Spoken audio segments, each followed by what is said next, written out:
What should one do in their 20s to avoid regrets in their 30s and 40s?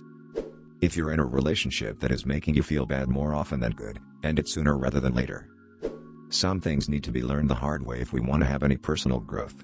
I guarantee the advice 35-year-old me gives to 25-year-old me would go completely unheeded. As someone who barely exercised his whole life and started having back issues in their 40s, this is very important. I started working out consistently about a year ago and progress has been much slower than if I had started in my 20s. Don't live on credit is huge.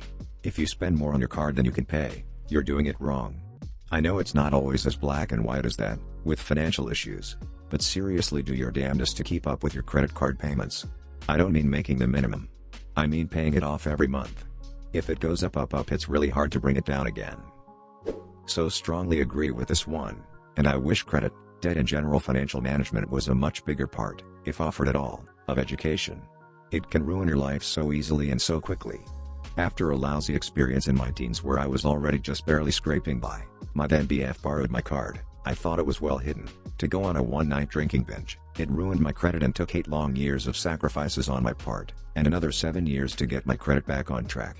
Just because I wanted a fun night out, it cost me 15 years of bad credit, which is insane looking back.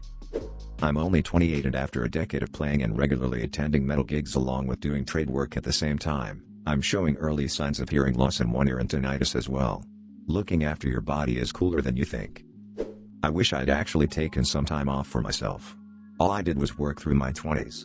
Never took more than a week here or a week there. Always with family. Now I'm in my 40s. I'm not making as much money as I did in my 20s, but I'm too burned out to bother from overwork and overstress. Take the damn trip.